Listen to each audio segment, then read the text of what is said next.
Hello guys, আবার চলে এসেছে পিকক কুর্তি। ঠিক আছে, দারুণ একটা পিকক মোটিভে কুর্তি, দারুণ দেখতে।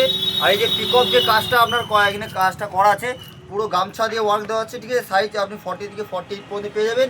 আর 350 টাকার মধ্যে একটা ইউনিক একটা প্রোডাক্ট, শুধু কালার দেখে নিন, তারপর কোনো কথা হবে। ঠিক আছে, আপনাদের রাখি সবসময় চেষ্টা করি যে আমার কাস্টমারের কিছু একটা ইউনিক প্রোডাক্ট দেবো। এটা প্রচুর ডিমান্ডিং প্রোডাক্ট আর প্রচুর সেলও হয়, তার জন্য আবার এসছে। আপনারা যারা নেবেন ঝটপট ঝটপট করে বুকিং করবেন, আমি আপনাদের দিতে পারবো। যারা ভাবছেন যে ভাইকে কল করব কি, ভাই ব্যস্ত আছে কি না, আপনারা কল করুন, অবশ্যই আপনাদের কল রিসিভ হবে, কোনো চাপ কিছু নেই। ভিডিও কল করবেন, অবশ্যই পেয়ে যাবেন। ঝটপট স্ক্রিনশট নিয়ে ভিডিও কল করে দেখে নেবেন, কোনো চাপ নেই। দেখুন, দারুণ একটা প্রোডাক্ট, যারা নেবেন ঝটপট ঝটপট কল করুন, অবশ্যই পেয়ে যাবেন। দাম মাত্র 350 টাকার মধ্যে। ঠিক আছে, 350 টাকার মধ্যে একটা ইউনিক একটা প্রোডাক্ট পাচ্ছেন, দারুণ দেখতে। আর কি বলবো, আজকে একটা ব্যাপার হচ্ছে কট সুলের, আপনার যে ইয়েটা দেখলেন কট সেটটা, ওইটা সুন্দর, 350 টাকার মধ্যে। ওইটাও যারা নেবেন ঝটপট করে বুকিং করবেন। নমস্কার, ভালো থাকবেন।